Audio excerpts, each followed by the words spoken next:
here, but it's an important side event. And it is really my great pleasure to open this on enhancing disaster resilience infrastructure governance. So first, let me thank the co-hosts, the Coalition for Disaster Resilient Infrastructure, CDRI. And CDRI is still quite a young organization, but it has already become a very established leader in policy development and capacity support for disaster resilient infrastructure. And we, UN Office for Disaster Risk Reduction, we are very, very pleased, extremely pleased to be a close partner of CDRI. So we all know that infrastructure resilience is critical to achieving our development and climate goals. I think that was evident from the last session that we just enjoyed. And this is true in everything we build. Everything we build must be resilient to disasters, and this runs from essential social services, access to market, digital transformation, transition to clean energy. I mean, you name it. If it's not resilient and if it's not founded on a set of resilient infrastructure systems, it's not going to work. But the data that the member states send to us through the Sendai Framework Monitoring System, it shows that globally and annually around 100,000 critical infrastructure units are destroyed or damaged. And 40% of this damage is taking place in LDCs, LLDCs, and SIDS. So of course, you know, this morning and afternoon we had a good discussion about who is vulnerable, who is more impacted, and of course everybody is impacted, but data shows that SIDS, LDCs, LLDCs are in fact very impacted. And the big question is, what can we do to make our infrastructure resilient? Now, there's a lot of commitment, pledges, we need to start from there, but that's not enough. We need strong leadership, we need to share good practice and effective governance. This is what we're going to talk about today, governance, and what governance and accountability mechanisms should governments put in place? This is the question in order to make our infrastructure systems resilient to, of course, current shocks, but also looking at the future risks as well. And effectively, this was one of the outcomes that came out from the midterm review process. The high-level meeting took place in New York, and many of you in this room were there. How can we make our infrastructure resilience? And one of the big questions, or one of the big answers that came out was, we need to strengthen governance for risk-informed and resilient infrastructure. And I'd like to share with you two more concrete points about this. So one of the points is that this governance has to be supported by legal and regulatory frameworks, because if not, it is not good enough, and these legal and regulatory frameworks should mention, so who is responsible and who needs to be accountable for the resilience of infrastructure.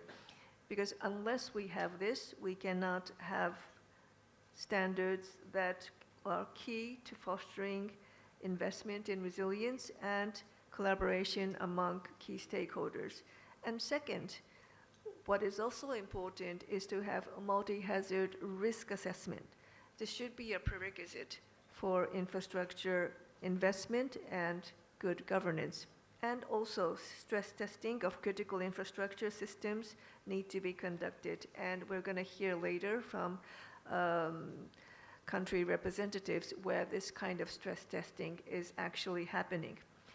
And the relevance about talking of governance of resilient infrastructure here is because the G20 countries are in the position to be able to lead in implementing these calls to action from the midterm review of the Sendai Framework implementation, both domestically and in terms of your international cooperation. And I do hope that the communique, which is being intensively negotiated today, will further enhance the commitment of G20 countries, member countries in this aspect.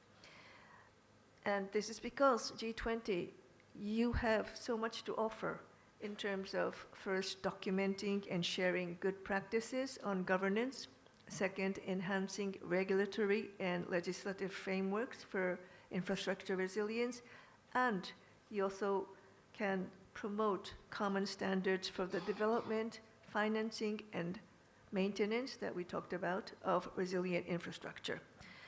And of course, you can count on UN Office for Disaster Risk Reduction's support in implementing this critical work and responding to the calls to action. Now, one area where UNDRR can concretely support your efforts is in the implementation of the G20 principles for quality infrastructure investment through what we call the Principles for Resilient Infrastructure. This is a set of 6 principles, and it was discussed, consulted by more than 100 countries, and it was facilitated by UNDRR. And we are already working with CDRI to turn these principles for resilient infrastructure into a global methodology for conducting infrastructure resilience reviews and stress testing. All G20 countries, you can use this methodology to build risk-informed and resilient infrastructure and reach what we call a net resilience gain. What is a net resilience gain? This means that each of the interventions that you make around infrastructure will contribute to the resilience of the interconnected systems of infrastructure in your national level. So with that said, I'd like to give the floor back to Kamal and start this discussion. Thank you, Kamal. Thank you.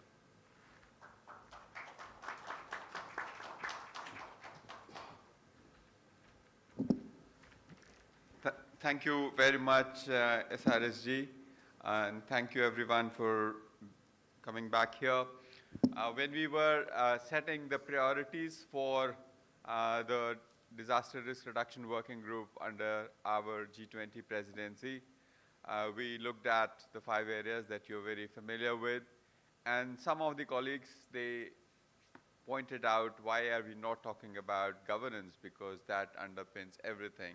Governance and capacity, these are things which came up again and again in terms of feedback as to why we are not emphasizing that. And our answer was that, well, this is something that should underpin everything that we do. And this morning, those of you who participated in the negotiations on the communique, you saw that the notion of resilience, the different aspects of governance kept coming up again and again.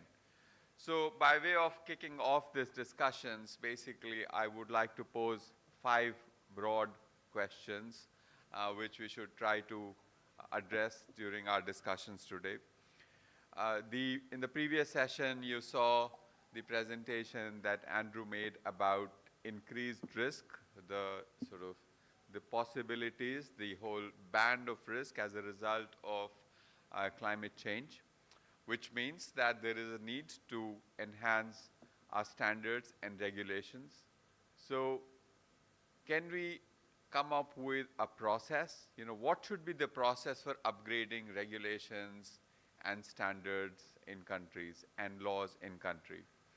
My own experience of having worked in the government for 8 years now is that whenever there is an event, whenever there is a particular incident, extreme event or its consequence, there is a tendency to jump into, okay, let's change the law, let's bring in this regulation. But all of those policy decisions, all of those governance decisions have long-term implications. So how do we have a deliberative process of designing regulations and standards that meet our needs now and into the future, and they do not represent a knee-jerk reaction? The second question is, in the context of disaster risk management, including disaster resilient infrastructure, what does rule of law mean? What are the consequences for not following building bylaws? What is the balance between the rights of the citizens and duties of the citizens. Yes, you must follow the building bylaw, but you also need to have access to risk information. That's your right. You need to have access to capacities, you need to have capacity this kind of thing played out in the pandemic, where there are fines for not wearing a mask, but do you have access to masks? Isn't it the state's responsibility to ensure that there is access to masks? So I think we really need to unpack this whole notion of rule of law in the context of disaster risk management. Under the sort of broader umbrella of humanitarian, we have often sidestepped the issue of rule of law in the context of disaster risk management. So how do we do that? How do we make sense of it, unpack it? That is something I would like to pose. Yesterday, when we had this discussion, that's my third point, and Eric from FEMA talked about the limitations of making risk information available public. What happens when you make risk information public, but it is not accurate? Or, you say that this place is not in flood zone, but it gets flooded. So what are the limits to transparency of risk information? How do you ensure that transparency works to enhance risk management practices and not to create confusion or panic in the public? So that's a question that I would like to pose. What does transparency mean in the context of disaster risk management? Fourth point, there is this, when we were working, Michael and I, in post-tsunami recovery back in 2005, one overused phrase was subsidiarity principle, which is put capacities, responsibilities, accountabilities as close to the ground as possible. What does subsidiarity principle mean in the context of infrastructure governance? When you are setting up a national infrastructure pipeline, an infrastructure which connects one part of the country to the other and connects multiple levels of governance, how would it play out? I don't have an answer to it, but this is a deep question which needs to be addressed. In the last session, Rita challenged us that participation, and when we stepped out of the room, she expressed her displeasure at the response she got. She said that, okay, now schools and local level rain harvesting, you've left that to women. And all of this big infrastructure, the $1 trillion infrastructure, that will all be decided by men. So men will decide where the power lines will go, where the energy infrastructure will go, where the roads will go, where the airports will go, and women will do water conservation. So the question is, what does participation mean? Participation is a key pillar of good governance. So what does participation mean in the context of disaster resilient infrastructure governance? Who do you consult? Who participates in decision making? How does that practically happen? It is one thing to advance it as a principle, but practically how does it happen? So I think these are 4 or 5 questions. How do we do regulation and standards? What does rule of law mean? Limits to transparency, are there any? Subsidiarity principle, and then, of course, the participation. With that, we have an exciting panel from a number of small island developing states. We'll start with Mauritius. We have our colleague from the Ministry of Local Government, so he will talk about subsidiarity principle, I hope. He is Senior Chief Executive of the Ministry of Local Government and Disaster Risk Management in Mauritius. SIDS have unique challenges. They have challenges in terms of economies of scale, lack of redundancy in infrastructure systems. So what is your expectation from G20? What is your expectations from key knowledge partners, UNDRR, from CDRI, and the others? So maybe you can reflect on your experience, your perspective from Mauritius. Thank you.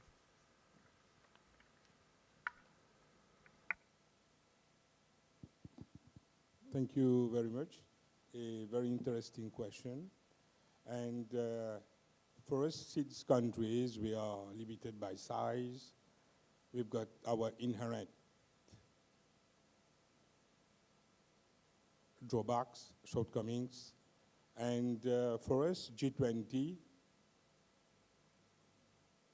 can be very helpful in the sense that you've got the knowledge. You can share with us your best practices. You can assist us in accessing finance. You can provide support, just to name a few. But the only thing is that very often knowledge is not readily available. What I would appeal to the G20 is to provide necessary technical assistance based on the requirements of the six countries, because we are different, we face different challenges. It is not that we just copy and paste. Things are different, but what we would wish to see is to have best practices adapted to our conditions. Thank you. Thank you very much. So the key point you're making is easy access to knowledge and capacities to make the most of what is the state-of-the-art knowledge. With that now, let's move to Trinidad and Tobago. We have Mr. Anwar Baksh joining in from Trinidad and Tobago. He is Planning and Development Officer at the Mitigation Planning and Research Unit with the Office of Disaster Preparedness and Management in Trinidad and Tobago. In the previous two meetings, our working group has discussed the importance of common principles and standards for resilient infrastructure to ensure continuity of services and safeguard investments. Trinidad and Tobago has recently applied UNDRR's principles for resilient infrastructure and stress testing methodology to strengthen governance for infrastructure resilience. So, Mr. Baksh, can you please tell us about your experience in this regard and how you engaged multiple parts of your government in this process? What regulatory and policy changes are required to ensure the resilience of infrastructure from development of infrastructure through to its maintenance and operation? Mr. Baksh. Namaste, good morning, good afternoon, SRS Street Director, everyone. Thank you for the opportunity to be part of this discussion from my side of the world. Indeed, we are in fact implementing the principles for resilient infrastructure as we speak, with tomorrow being one of my sessions for the stress testing in our islands. And just to say, how are we engaging all levels of government agencies? Because we are two islands, it is critical for us to do the stress test on both islands within our key sectors. Trinidad and Tobago has what is known as the National Disaster Prevention and Preparedness Multi-Sectoral Committee. It's a long name, but it's really that government-approved platform of all ministries, divisions, and agencies where we would utilize this platform to mainstream disaster risk reduction and also climate change adaptation within reason. So we have utilized this participatory approach of engagement within this platform, but we have also sought to co-op members onto this stress testing sessions so that we can understand that they can be engaged, that they can rank the impacts of certain hazards against their sector's operations. And we are looking at 7 sectors as a pilot, the oil and gas, energy, transportation, telecommunication, water and wastewater and drainage, education and health. So we have been continuously learning from these sectors. We are learning how there are compounding impacts of hazards across sectors. We are looking at solutions of nature-based solutions into building the resilience of our infrastructure, and it's very much a participatory approach. So we are not sitting behind a desk, we are going towards the sectors, we are having workshops, and these things are critical for us as we build our action plan for resilient infrastructure.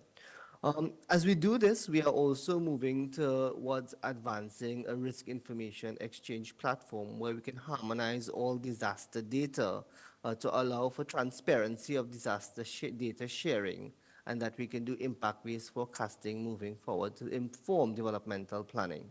And this is very critical for us as we utilize the same platform in Trinidad and Tobago to build our resilience, not only to critical infrastructure, but to the entire of our islands.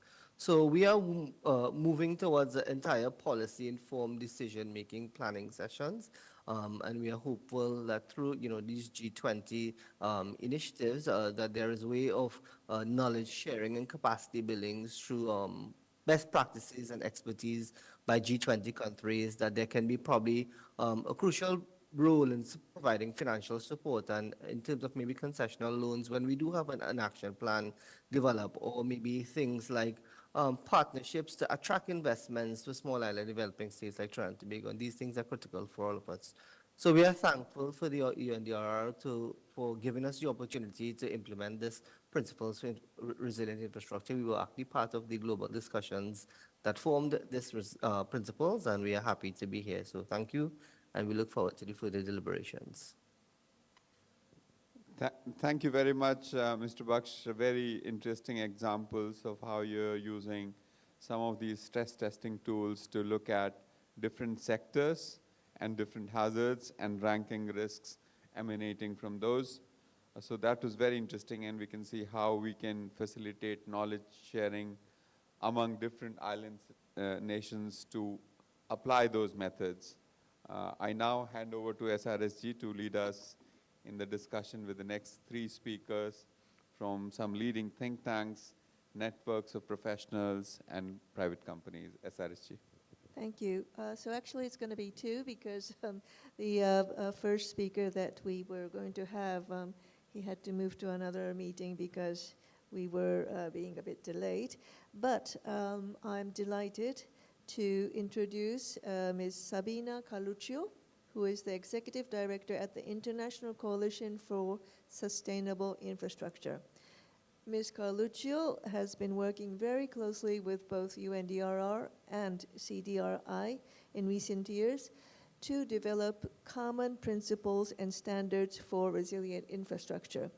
So my question for you, Ms. Carluccio, is that from this experience, what do you think are the most urgent and immediate policy and regulatory changes for resilience in infrastructure that G20 countries need to make as the climate crisis intensifies around us? And in particular, in today's globalized world, what should the G20 do to promote common principles and standards for resilience of interconnected infrastructure systems, including those that cross borders? Ms. Carluccio, the floor is yours. Thank you very much for this question, and good afternoon, good evening, all, and thank you very much for giving me the opportunity to share my thoughts today. So just taking your question in two parts. First part is around the policy and regulatory changes for infrastructure resilience. So there's no doubt that we need to urgently build resilience into our existing policies and regulation. And this means that we need to accept that not all risks can be predicted, so therefore mitigated. And we also then need to focus on limiting the consequences of a hazard event. And this is particularly useful when we're planning for emerging and uncertain risks. And on the other hand, we also need to better understand and to consider in policy and in regulation the systemic interdependencies of our infrastructure networks and systems. So we heard about strengthening governance systems. And I would say that we should really think of governance as a catalyst for shared responsibility and collective action. So we should really pursue the multi-level governance approach where the policy is developed across level of governments and agencies and departments, and allow for that vertical, but then very importantly, horizontal coordination, cooperation. And we heard just now the example from Trinidad and Tobago where this is being put in practice, where then you create that shared responsibility for decisions and outcomes to improve infrastructure resilience and then ultimately develop aligned policy. And on the point of aligned policies, we need to align disaster risk management, critical infrastructure protection, and climate change adaptation policies. Again, we heard something similar is being done in Trinidad and Tobago, but we need to really acknowledge that climate change with the uncertainty that it introduces and it forces us to think about the long term and build adaptation. That makes siloed and shorter term policy and regulation even more inadequate than before. So, for example, in the European Union, countries are asked to develop a national disaster risk assessment and identify and assess risk of critical infrastructure. But are also encouraged to develop national adaptation plans. But these two policies are more often than not they're just more often than not disconnected, and so this needs to change as a matter of course. So, on the standards, government should mandate development of resilience standards for key infrastructure sectors. And from my experience, I think they should also use stress testing to help assure them. So any new resilience standard needs to be adequately monitored, and the infrastructure operators need to be empowered and also incentivized to meet them, including through regulation. And linked to this, governments should actively engage with private sector on resilience standards and also on investment, and to create those incentives that are supported by risk-based performance.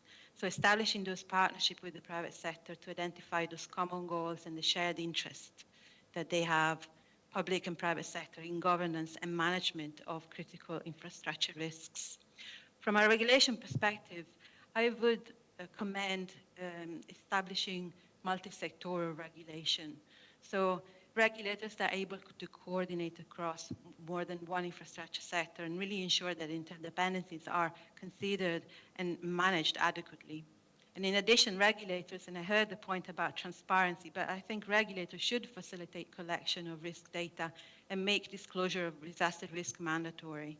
They should be empowered to collect data such as asset condition or maintenance requirements, disclosure of risk, including physical climate risk, and then they should be able to set those performance indicators to ensure that level of service do not deteriorate over time and that the adequate funding is allocated to maintenance and replacement activities for existing infrastructure, for example.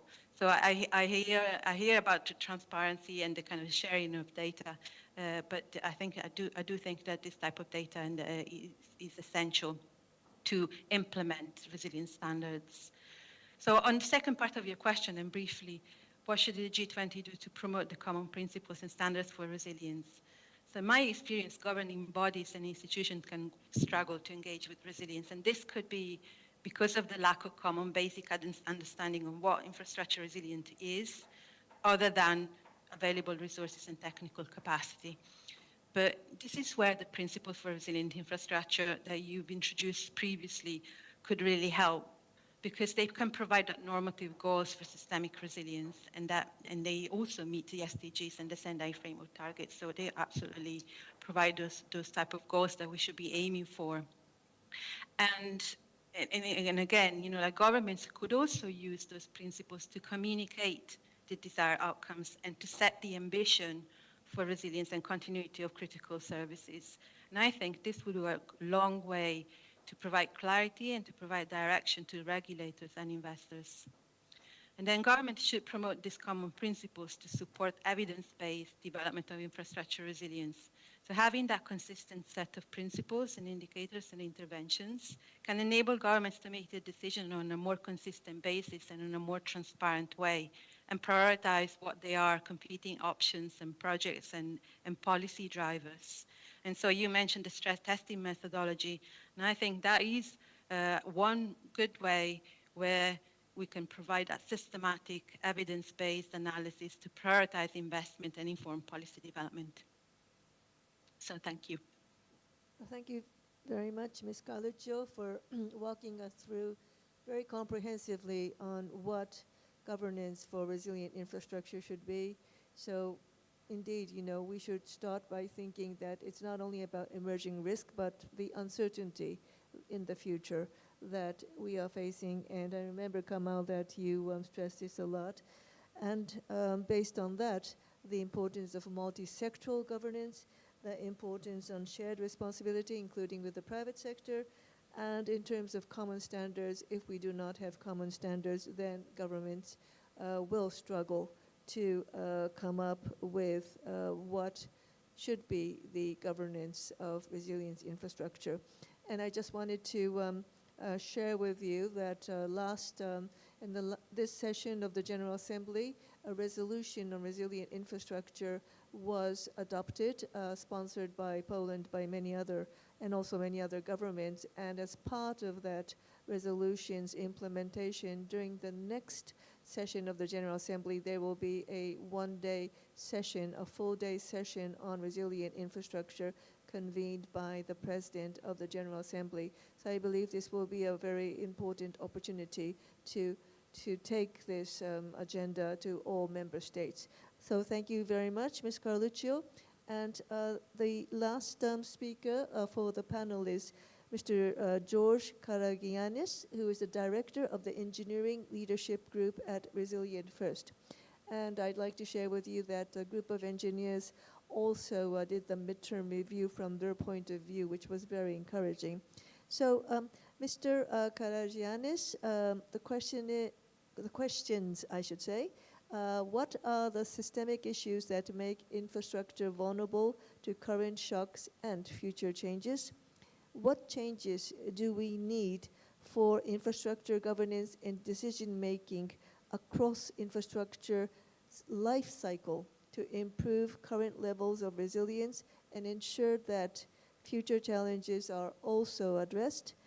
And if you can also focus a bit on the SIDS, the most vulnerable countries, including SIDS and LDCs, based on your experience of working with these countries, and tell us how can these changes be considered in decisions about infrastructure resilience. So over to you, Mr. Karagiannis. Thank you very much, Madam SRSG. Mr. Chair, thank you very much for the invitation.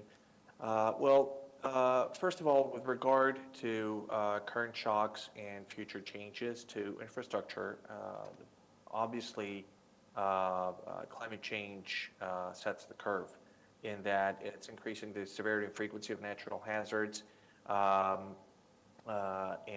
these are obviously affecting infrastructure systems. Problem is that this is a statistical outcome. It does not mean that all storms and all floods will be worse every year, and that is posing a systemic challenge to making policies and justifying policies, probably against nearsighted electorates. Climate change is exacerbating extreme weather events. In other words, some years are going to be better, some will be worse. The number of bad years is already on the rise, and they're much worse than what they used to be. Overall, it's estimated that climate change could increase the global annual direct cost of weather-related disasters by about 20% by 2040. If we account for indirect costs, that increase is threefold. At the same time, we're facing aging infrastructure systems, not least in small island development states and least developed countries. Interestingly enough, even when it comes to the most complex of infrastructure systems, and I mean information technology and communication systems, one of the most frequent failures is natural hazards and not cyber attacks, as one would think. Now, the systemic issues, against those shocks, there are systemic issues that contribute to vulnerability. One is that systems are not designed for climate change. They're not designed to be exposed to higher hazard intensities. They're not designed to be exposed to hazards they were not until now, for example, flood zones, and they were not designed to be stressed because of increasing demands, like increased power use during the summer. Furthermore, there is epistemic uncertainty about how climate change is actually going to happen, and fundamentally, systemically, for want of a better expression, infrastructures are public goods provided by private companies, which brings about what I call the hazard mitigation paradox, which essentially is the fact that although hazard mitigation projects, not least when it comes to infrastructure systems, have a high benefit to cost ratio, their cost structure makes them unattractive, at least in the short run.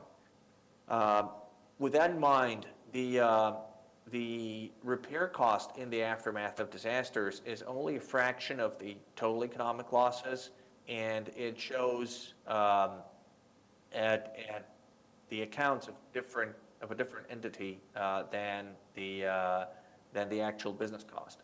That brings to the credit risk fallacy. Credit risk is the most important metric in the private sector. Everything gets boiled down into that. And embedded in credit risk analysis is the assumption that the future looks something like the past. And this is becoming increasingly an incorrect assumption. It's roughly like driving by looking in the rearview mirror. Last but not least, in terms of systemic issues contributing to vulnerability, is a skewed disaster preparedness approach. In the private sector, natural disasters are either insured against in enterprise risk management approaches or accepted as force majeure in business continuity plans. Roughly speaking, they're not taken seriously into consideration.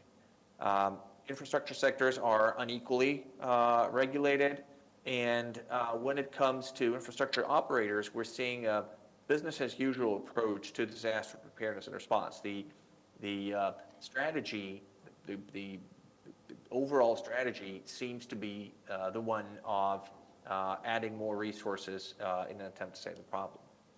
So what do we need to do? How do we need to change infrastructure governance and decision-making to enhance resilience?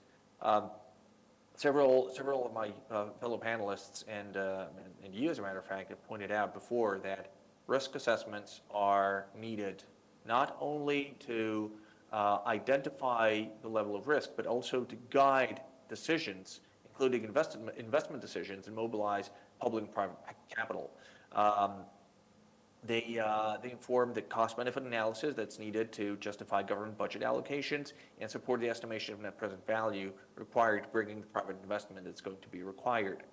However, they need to account for the uncertainties of climate change, which means that they need to account for the potential impact, but they also need to account for the uncertainties, the probabilistic uncertainties. We also need to balance a life cycle approach with the epistemic uncertainty inherent in long-term projections. Infrastructure risk assessments are essentially multidisciplinary exercise that requires expert collaboration spanning a lot of technical disciplines. Several approaches have been developed, including but unlimited to stress testing. Another is the physical climate risk assessment method that is also used to that effect. However, the one interesting point is the timescales of investment decisions versus those of climate projections. The private sector needs shorter-term projections than climate change analyses. 10 years is an eternity for most investment decisions. Second, we need a whole community approach. We need to bring together public and private actors to collectively identify and lead strategies for infrastructure resilience. Third, there is no way we can future-proof all of our assets against all of our risks. So we have to become a lot better at disaster response and recovery. Infrastructure operators need comprehensive emergency management programs. Sequential damage control approaches do not work in disasters. They cannot address multiple simultaneous incidents. Project management approaches are unfit for a dynamic risk environment. They need to put together search capabilities and resource typing to assist mutual aid. And ideally, we need a capabilities-based approach. Essentially, we need to avoid the trap of planning for what we can manage. The principles for resilient infrastructure essentially capture those and more changes that are required to infrastructure governance and decision making. My personal favorite is number one, the continuously learning, because not least because continuous improvement is one of the fundamental tenets of disaster resilience, which is my background. So the need for developing and updating the understanding of risk and the insight into infrastructure resilience is paramount to maintain forward-looking infrastructure and decision-making guidance. Last but not least, I'd like to emphasize that the private sector needs to be a lot more active, and we need to bring in a lot more of private sector organizations in our resilience endeavor. And this is where the engineering leadership group that I'm coordinating, joint initiative between Resilience First and the International Coalition for Sustainable Infrastructure comes in. I'll stop at that. Thank you very much again for the opportunity, and I'm looking forward to any questions. Thank you very much. Thank you very much, Mr. Karagiannis, and it's very important that you focused a lot on the private sector, because it's true, as you say, that that infrastructure as a public good is provided by private companies. If I remember correctly, and forgive me if it's not correct, but I believe that there was a statistics that say that by 2040, that was it $92 trillion of new infrastructure will be constructed, 80% invested by the private sector. And another thing that I wanted to share with you is that one of the outcomes of the midterm review process is that, I don't want to generalize, but it's a finding that still the private sector, by and large, look at disaster risk reduction as not their matter, but the public sector's matter.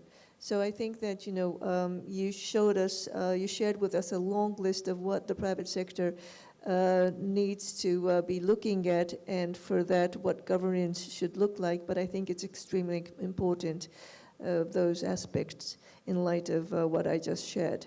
So thank you very much. I'm going to give it back to Kamal for the discussion. Thank you. Thank you very much, Mami, for that.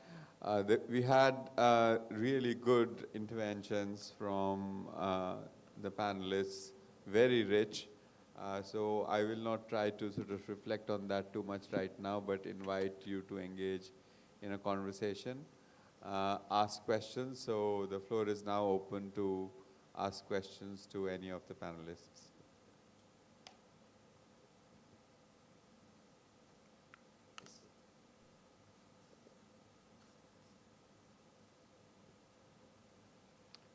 Yes, Nishikawa-san, please.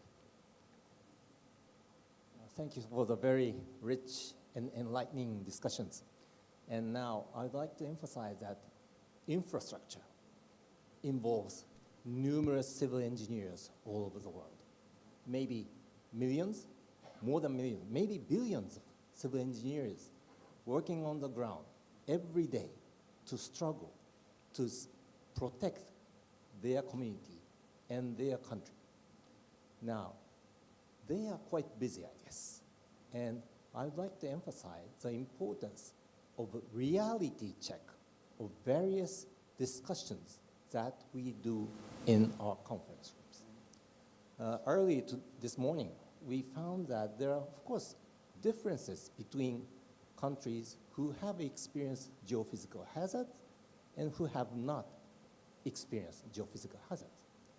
In that sense, would it be really realistic to have a common standard?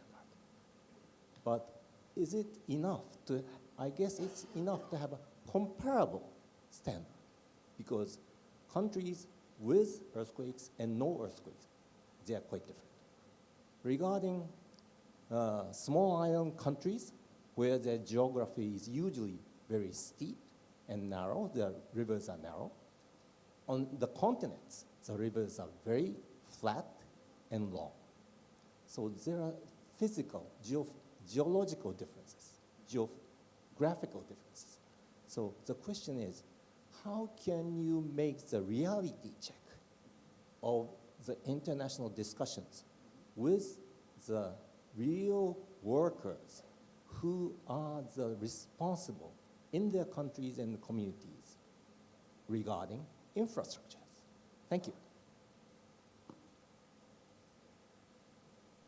Thank you very much, Nishikawa-san, for highlighting that we cannot have the same standard for different geographical, economic, and risk context.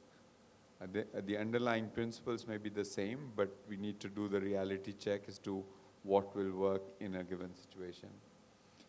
Any other questions? Ratno and then Santosh.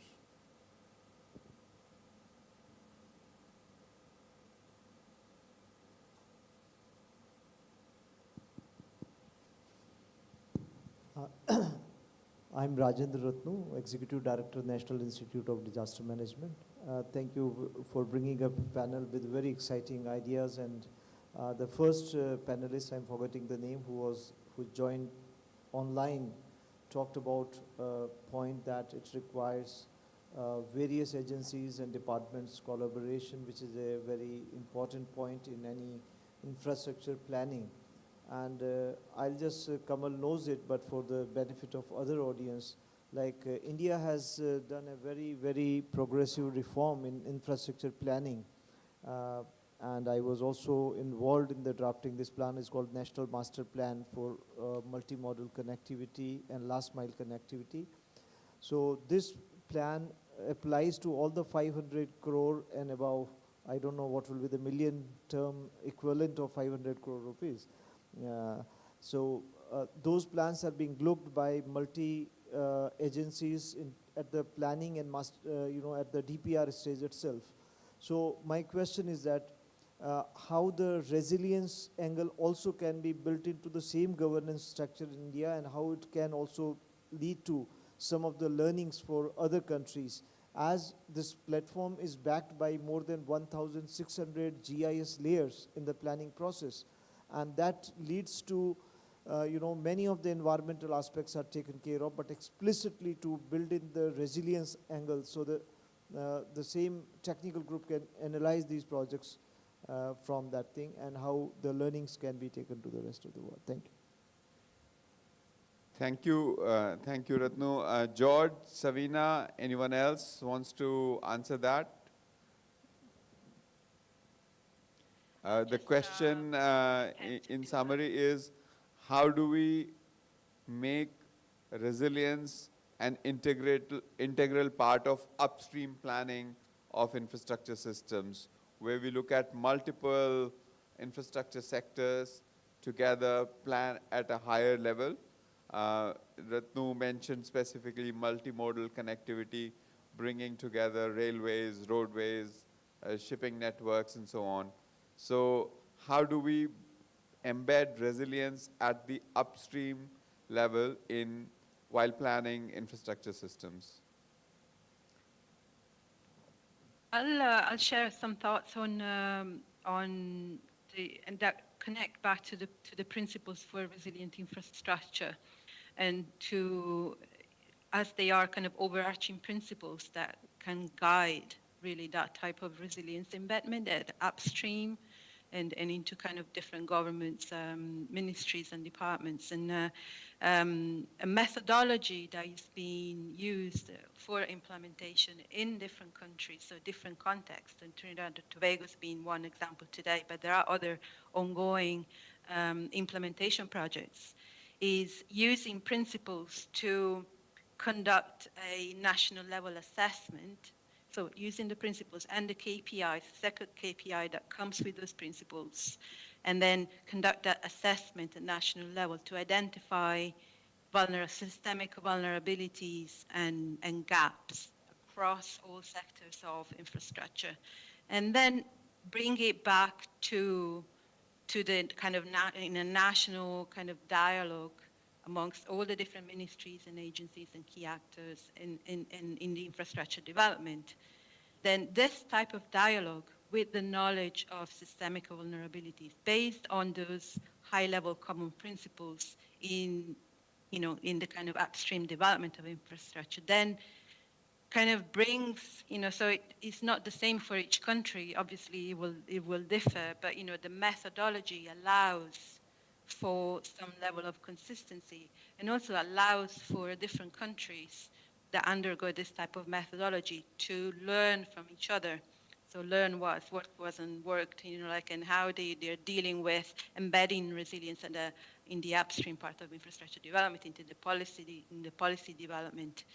And therefore, further their learning and then kind of a scale-up implementation of this type of methodology. So when you bring together those different stakeholders from different ministries, that's where the conversation then gets into everyone is on the same page, everyone understands what resilient infrastructure is, where the systemic vulnerabilities are, what sort of prioritization as a collective, like you decide on prioritization of gaps and addressing it and decide on action plans and all of that. So I think the value is in the process and in the methodology, and that's obviously been tested and implemented, but also the value will also be in the learning from each other from different contexts and countries.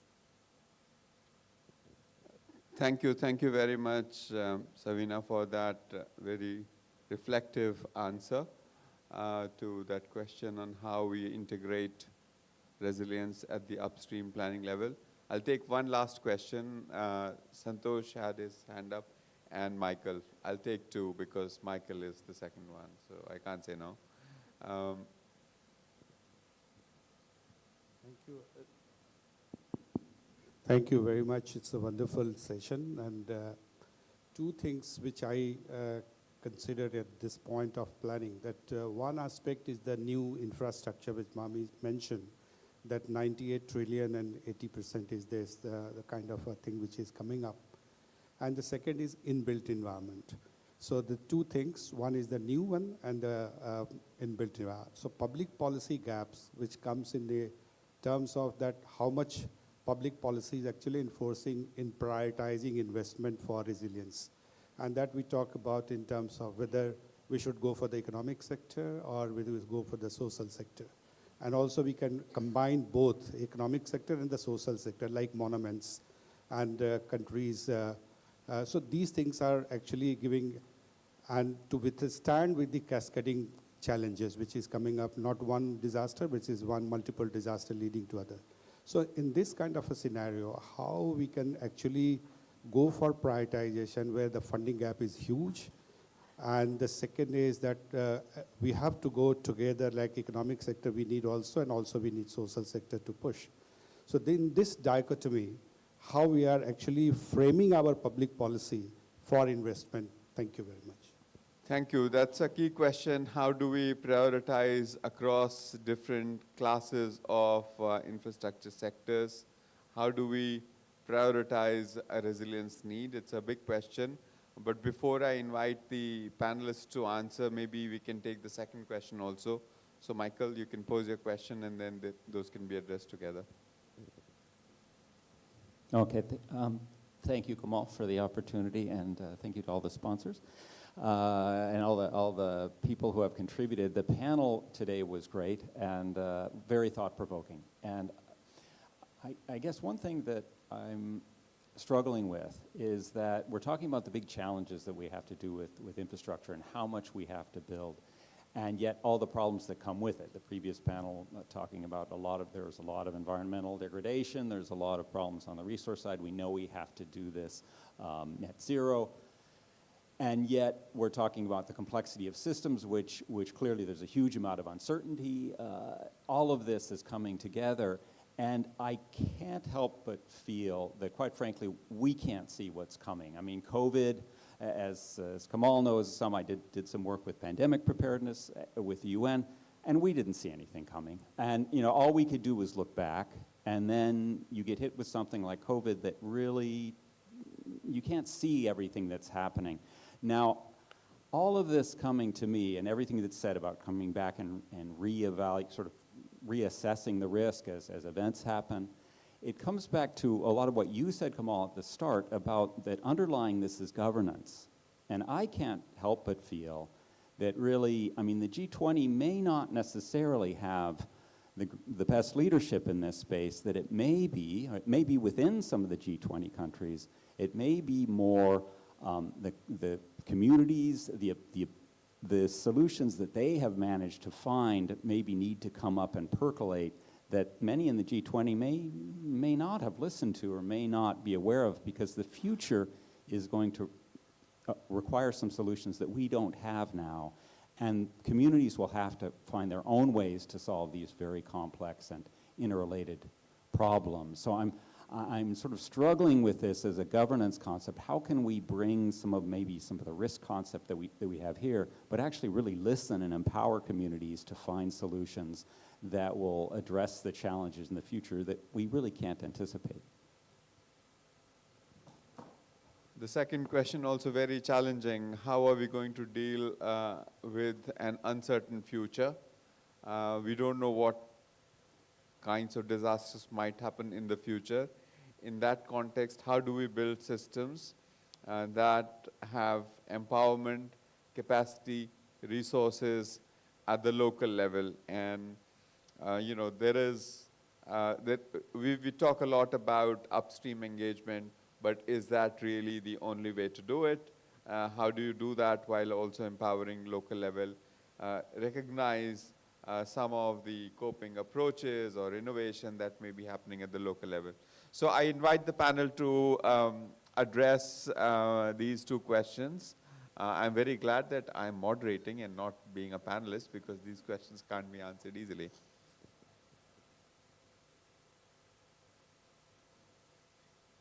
If I can offer such a comment for the second to last question.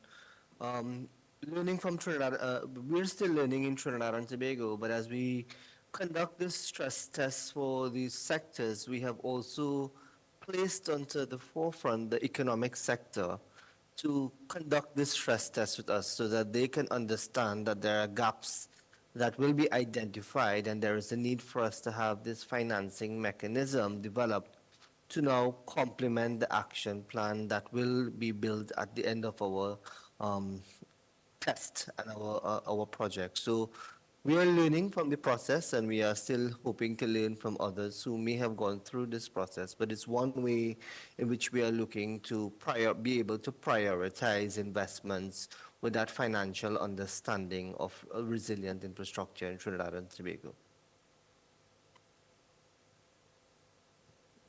Thank you very much, Mr. Anwar Baksh, for those reflections relating your Trinidad Tobago experience, application of stress testing for some prioritization. George, please go ahead. Thank you, Kamal. It was the second question I wanted to reflect upon. I agree in that there is no way we can predict everything that can come our way. However, what we've tried in the past and has worked is an approach whereby you don't begin by asking what can go wrong. You begin by asking, what do I rely upon the most? So the wrong question, at least in my humble opinion, is to answer what can happen, what can nature throw at us. Right? The right question to answer is, try to answer at least, is what do we rely upon? If I had a magic button and I could at the push of that button destroy one piece of critical infrastructure in a country, in a community, in a small island developing state, in an LDC, and so on, what would that be?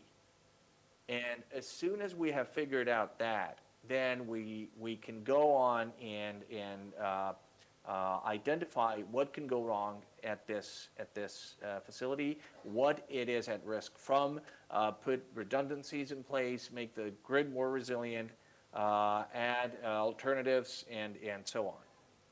Right? So how can, I also agree that this is a local problem and, well, more of a local problem and less of a government problem, at least to the extent that some infrastructure systems are local. To the extent that some other infrastructure systems, for example, power grids, are national and to a certain extent internationally interconnected, that is also a national and potentially international problem. So what can governments do? One, they can encourage that kind of approach to national-sized infrastructures. And second, they can encourage communities to adopt that kind of approach in their own infrastructure. And the know-how is out there. The stress testing approach takes it's a methodology that at least alludes to that sort of mindset, at least partially. Right? Thank you. Thank you very much, George. You really gave another perspective on how to frame this problem and not start from the side of what could go wrong, but look at what one would rely on and then see what kind of shocks it may be subjected to and work from there. So very interesting perspective, I think something to think about when we talk about systemic risk. Savina, do you have any reflections on this? Yes, your hand was up. Please go ahead. Thank you, Kamal.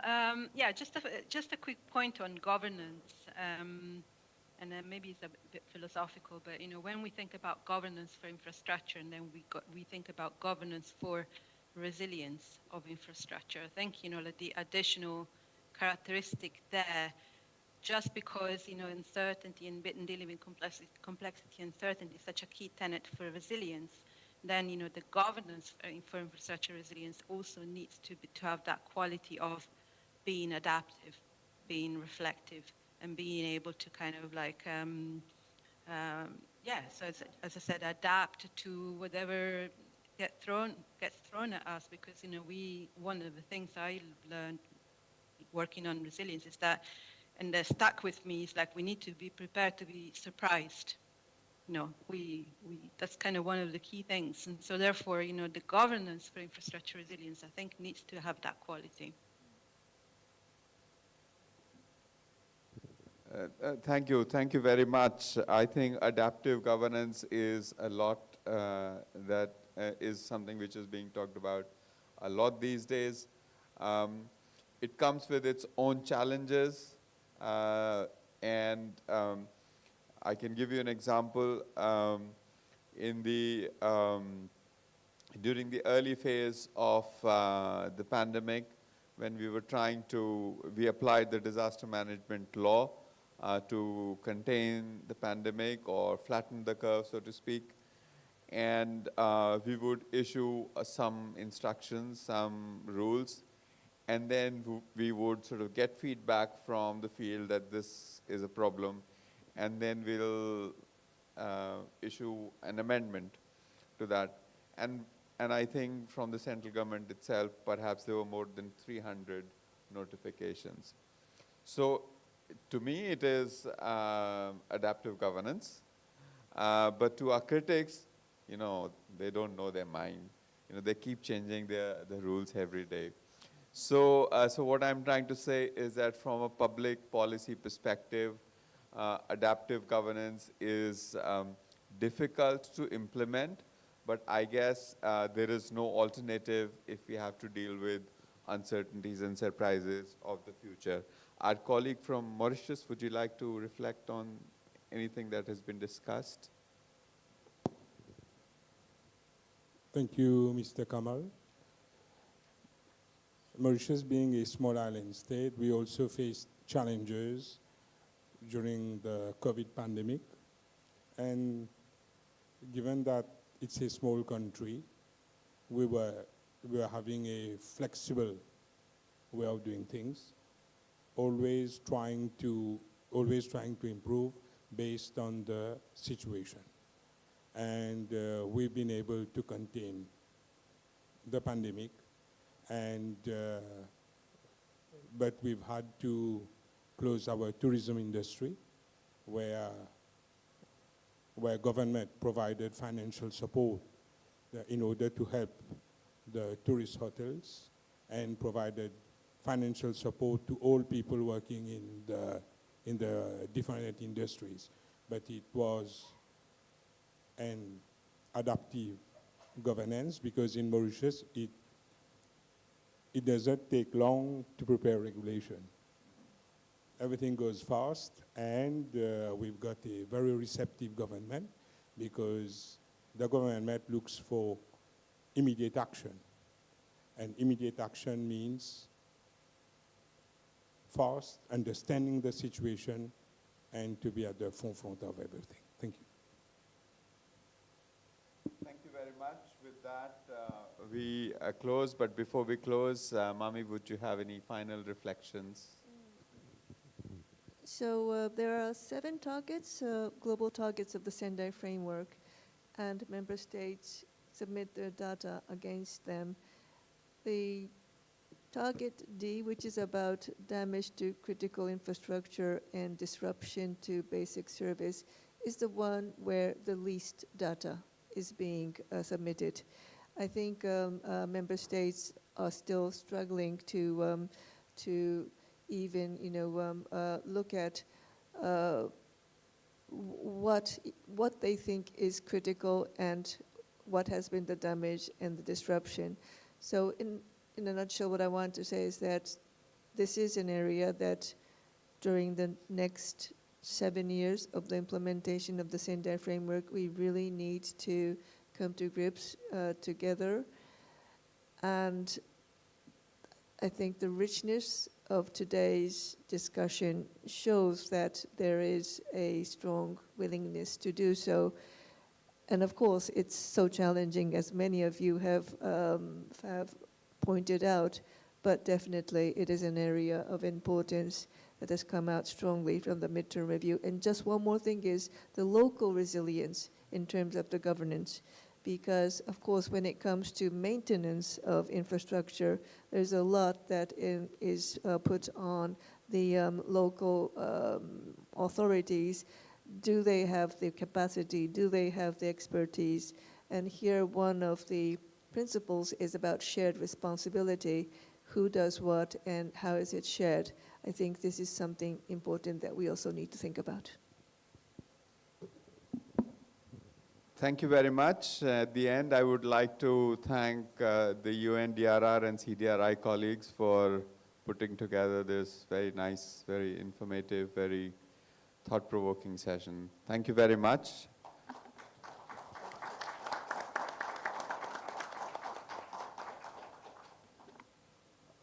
The dinner is in hall number 7, where we had lunch, and there will be a short cultural program.